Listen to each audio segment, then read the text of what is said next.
let's do it. Delilah, what was your favorite highlight? What was your game?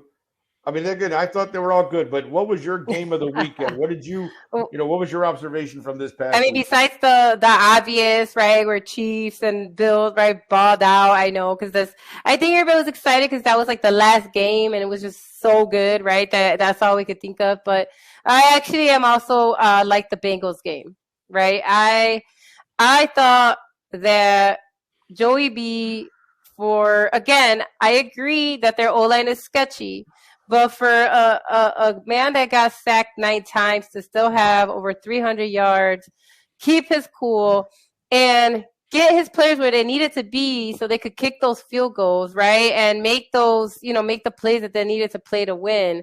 So I thought that was really exciting just to see. And then he pulled off the W, and people were doubting them.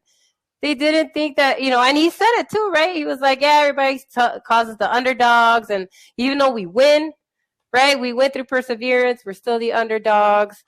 And I know, right? Kate does have us calling him Joey B. Yeah, she started with the Joey B thing, right? But yeah, no, it was a really solid game of football. Jamar Chase was Jamar Chase, right? He did his thing like he always does. But then he had Mixon, and he has Uzuma, which we don't really talk about too much. But he's a solid tight end, right? Really like he had a touchdown for them when they won their wild card game, right? And so like, I think he's got a solid offense. The O-line is sketchy, but I thought that Bengals game was fun. I think because we always want to see what the future will be, right? Because we know we're starting to see the quarterbacks we kind of grew up with, or at least saw for the last 10 years, about to kind of starting to, retire, do other stuff. And to see, these guys kind of come in and kind of start taking over, at least building towards that, is exciting. It's exciting. I think watching the Bengals is going to be a lot of fun. It's going to be a lot of fun to watch. I'm sorry to the AFC that's already tough. Jesus, that is a tough conference. So I'm sorry that this will become even more challenging. But yeah, that game was super fun. Like I'm excited. I'm excited to see what he can do next week. All right. Or this week. Mr. Handy, how about you? What was your impression of the divisional round weekend, sir? I'm going to tell you this.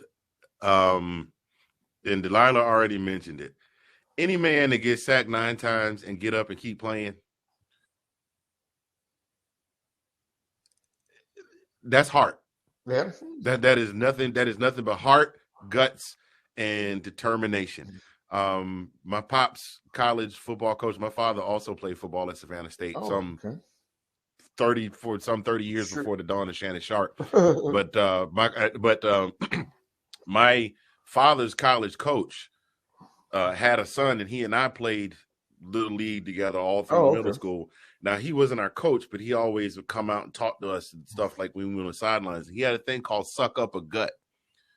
Seriously, you could suck up a gut. When you winded and you tired and the sweat is dripping and you have sweated out about 3-4 pounds of salt and water and everything else and blood, and you don't think you could play another down, you suck up a gut.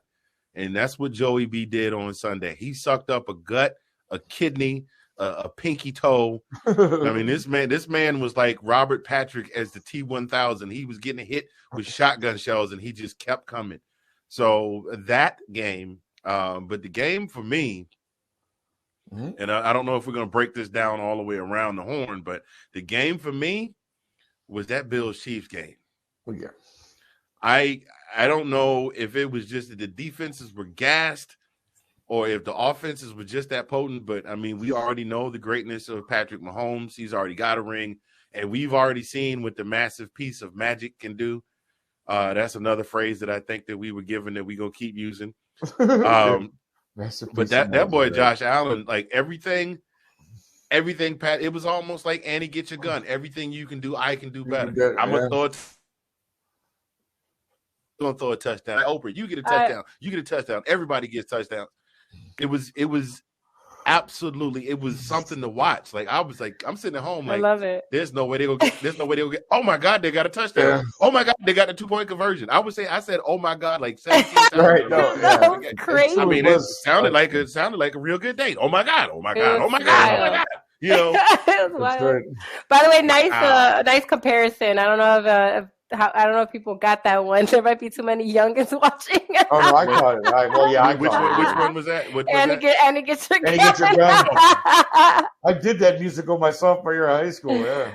So nice. No, I'm with you. That's what I'm saying. Yeah. Like I knew we were gonna talk about that one because it was exciting. But sure. Nick was saying, there were other fun games too. Rams. I thought that was exciting for because Maddie. Man, I got to watch you. By the way, no one in Chicago hates Matthew Stafford. I don't think you understand. Like, right? We don't hate the guy. We were actually like, man, you're playing for Detroit. Like, so bad. Sorry, bro. Like you can see people just shaking his hand after the game. Because the thing, when he came in, like we actually thought like, oh, this is a good kid. Like actually, he's gonna give us trouble, right? Like we're like, now we're gonna have like crazy division, like blah blah. Because we thought, okay, maybe Detroit will build around them. Didn't happen. They would get pieces, but it was never enough. So, to see Matthew Stafford like win and move on is really exciting. I shared a video of that super fan who was wearing the Matthew Stafford, right? Like jersey.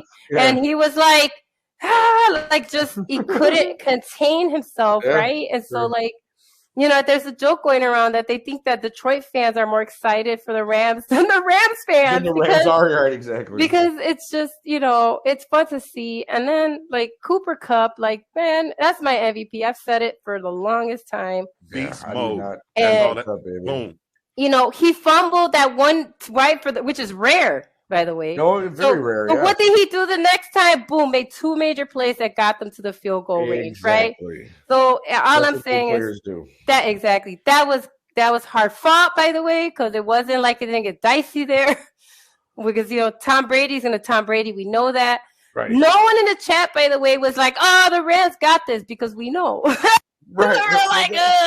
Like, wait a minute. That was my big thing in watching that game, and that's why I think for me, as much as I enjoyed Bills Chiefs, I was really watching that Rams Buccaneers game because they're like, wait a minute, I've seen this before somewhere. Yeah. It's 27-3. I'm sorry, Anthony. I'm so sorry because I don't hate the Falcons. Right. But people are starting to go, oh, it's 27-3, and you're like, okay, maybe the Rams ran away with this, and then you go, wait a minute. Right. Who is on the other side over there? Right. And when it got to 27-27, I'm going, oh no. Here we go again. Here it comes. Oh no. Tom Brady is coming. No. And you just sat there going, oh my God, are we going to see him do this again? Luckily, and I don't want to say luckily, I don't want to say it like that, but I took the, I wanted the Rams to win. I got the Rams going all the way to the Super Bowl. You do. So to me, Cat Hughes, if you're watching, you've been, Cat called that last year. And she was like, I'm telling you, he's going to the Super Bowl. So Cat Hughes, of course. I'm nicknaming Cooper Kupp Garcon, man. Garcon. No one stuns like Gaston. No one's fun like Gaston. Yeah. With 10 seconds left, nobody runs like Gaston. Exactly. The man's incredible. Like I said, he came out and he did what he needed to do for his team, and he made plays. That's what you do. Your playmakers need to make plays in situations like that, and that's what happened. And that's, again, same thing that happened again in the Chiefs-Bills games. We all talked about, but think about the day for Gabriel Davis. Here's a guy, I said that, very underrated, who comes up with 4 touchdowns. And those are all Josh Allen's passes, by the way. Yards, 4 touchdowns, like, what in the blue hell? Where did Gabriel Davis come from? He's their rookie. He's 22. No, that's what I'm saying, though. Well, nobody coming for him. Nobody was looking for him. Stephon Diggs had 7 yards? Listen, like that whole game. Like obviously they were probably covering him like he was a blanket. Oh, for sure. He was double teamed, guys over the top, and all that. That kid came through, man. First of all, think about the fact that he had 4 touchdowns. Do you know how many touchdown passes Josh Allen threw? 4. No, that's a record. He broke the record for playoff touchdowns by one player. Gabriel Davis is now on the record. So, let me tell you. Right. Kudos to the Bills. Honestly, you got a good one there, man. You got to give that kid a chance next season if you can, to not be maybe your number 1, but he should be your number 2. At least try him out. that game. Try him out. That fourth quarter was like watching the last round of Rocky versus Ivan Drago. Well, I was bringing that up. Yeah, not out of each other. Yeah, Can the Bengals keep up with the Chiefs? The Chiefs play like they did last week. I was mentioning that. It's like their O-line is iffy. It's gonna be hard, man. I think this definitely could be harder than, definitely harder to pull off for sure. Yeah. For sure. I like the question only because in so many ways you look at what Cincinnati did in terms of this game where the defense was a lot of what happened. Right, they did. Keeping them in the game, kept them in the game, all that good stuff. Did. They had the lead. That was fine. The defense was playing well. Then, you got the time. You're going, oh no, Cincinnati going to show. Are they going to step up here? What's going to happen? And Joe Burrow stepped up. He got him on that last drive. Got him where they need to be. And their kicker came through. Yeah, McPherson nails the field goal. Special teams. Boom, there you go. Exactly. But that's what I'm saying. Like it's. Hey, David. Hello, David from work. Exactly. Thank you, David, for watching. Janae, I'm going to be honest. I think it'll be hard. If it gets into a shootout, I think Kansas City nails them. Because as much as Joe Burrow is ready to I agree. Step, they play Cincinnati football. Defense control, time of possession. We got the running game with Mixon, and you got Jamar Chase. But if you're talking straight shootout, where you've got to start, touchdowns are coming in and out. That I don't know. That'll be a very hard game for the Bengals to win. So I think, and here, I want to say that I want to welcome to the program Mr. Sean Spencer. Apparently the bunion has cured itself. He has made an appearance here, my friend. Sean, how are you doing? Doing well.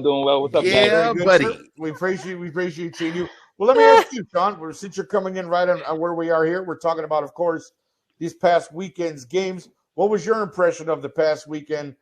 Favorite memory, favorite game, favorite play, whatever. Give us your thoughts. Yeah, it was the best weekend all year, to be quite honest with you. All 4 games, I think, just didn't leave anything up to the imagination. You weren't left wanting in any of the games. Even the San Francisco-Green Bay game, which was really low scoring, you got to see 2 top-tier defenses go at it. And you got to see one team in San Francisco that did something that is absolutely necessary. They played all 3 facets of the game: offense, defense, special team. Well, 2 facets because they didn't even play much offense. Right, but they played it when they needed it. They played it when they needed it. Everybody else, but they played. We see you, Delilah. She was like giving you sign language. Go ahead, man. I'm sorry. No, that's it. I agree with y'all's pick, man. That last game was the best thing ever. And massive piece of magic is the best phrase I've ever heard in my life. Yeah, that kills me. Listening to that, we got on the shirt. Anthony, get on that, Anthony. But you have to quote someone we knew who could print up something. But you got to quote Janae, right? That's Janae's quote. It's good. It's I got her. Piece of magic. Massive piece of magic. Look, get yourself from the makers of Let's Talk Football a brand new T-shirt, Massive Piece of Magic by Janae Struther. There you go. Fantastic. All right. Well, okay. Well, here's the other thing too. We're going to get into the previews a little bit later, but again, with these matchups themselves, what do you guys look for in terms of these games? Knowing we got Rams and 49ers, who the 49ers have had the number of the Rams, obviously, and Bengals Chiefs. We already kind of answered I answered Janae's question. What do you guys feel about that? Chiefs, Bengals, what do we think? Biggest keys to the game that I can see as far as the Rams, the defense. I'm going to say what I said last week. I'm going to say it again this week. Rams defense has to show up and be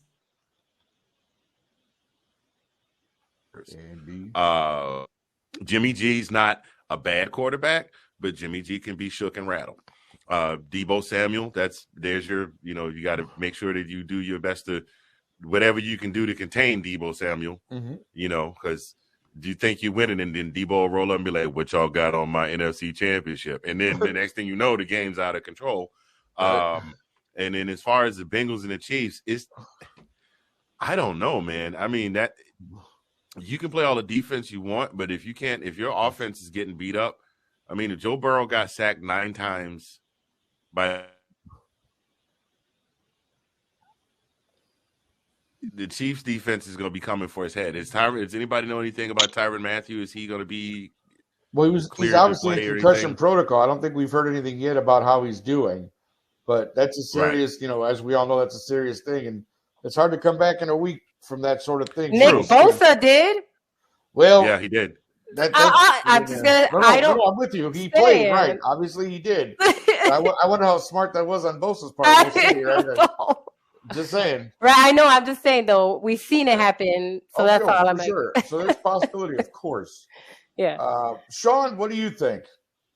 In the Chiefs. Yeah, just real quick. Like I said, we are going to talk a little bit more about this later. But I'm curious because, for me, just going into all of this, you're looking at the opportunity to have two different teams in the Super Bowl. Mm-hmm. Which is something that I live for because I really do get tired of seeing the same, every couple of years we get the same team seem to be playing in the Super Bowl. So now that we know we're not going to get a Tom Brady, we're not going to get an Aaron Rodgers. Yes, we could still get a Patty Mahomes. But, with this new crop of, do we get a Joe Burrow into the Super Bowl? Do we get a Matthew Stafford after so many years of suffering in Detroit? To finally break through and get that sort of those are the stories I'm going to be looking for this week. So I was just I just wanted your quick thing on what you think about all of that. Yeah, no, I think, first and foremost, I think we need to recognize think about these top tier receivers, and they didn't go to major schools. You talk about, Delilah, you were talking about Gabriel Davis. He went to the University of Central Florida. We got Devontae Adams. I know he's out, but he played last week. He went to California State. Something like that. Yeah, something like that. Yeah. Eastern Washington for Cooper Kupp and Debo. Yeah. SEC played at South Carolina, but Anthony will tell you South Carolina is not what it used to be. You know what I mean? No. And it's not since Spurrier left. Right. So I think that's something that we definitely need to appreciate, and definitely segueing into Anthony in college football. I think that's something we need to appreciate. But as far as coming up now, Joe Burrow has the swagger of another quarterback that now seems to be like an old pro. He has the swagger of Patrick Mahomes, when he came against Tom Brady, 4 years ago now. Right. You know what I mean? Burrow is coming into something, and we got to shout them out, man. The first time they've been to the AFC Championship since 1988. And when they got there then, they got to the Super Bowl. Unfortunately, they ran into Joe Montana, but the Bengals, they're on a roll, and you know how I feel about the Rams. So, it's going to be interesting. I'm excited for it, no doubt. For sure, my friend. Ooh, it's going to be a fun football weekend. I think it's going to be another good one. It's going to be another good one, guys. I'm looking forward to that. I've already bought my popcorn and snacks. I'm ready to go.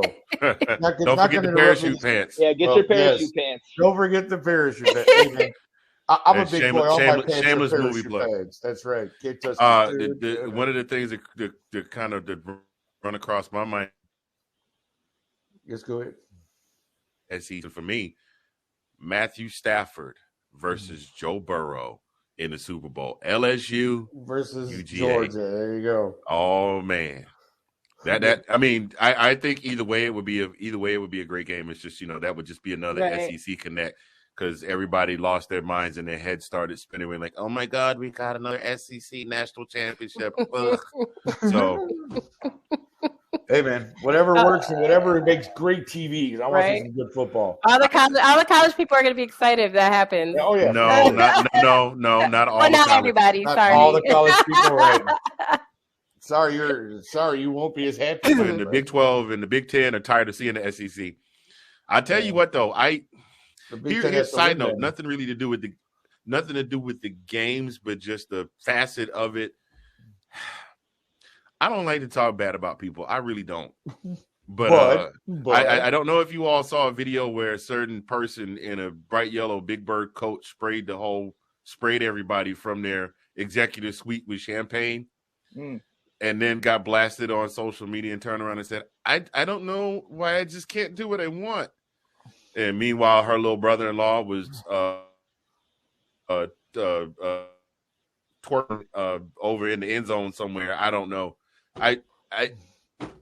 That's it. I just wanted to throw that out there. Mr. Mahomes, we like you. Look, it's like Cat Williams said about Hillary Clinton. The invite said Bill Clinton +1. He was the +1. You wasn't the one we wanted to see. Y'all are the +1s. Let Patrick do what he do, and y'all just sit down and enjoy the game. Nice. And I'm done with that. All right, cool. Okay, well, in terms of awkward segues, I guess this was one. But going to the longest running segment we have here on Let's Talk Football, the Roundtable, we're going to go from Champagne Spring to with Delilah. Delilah, sorry.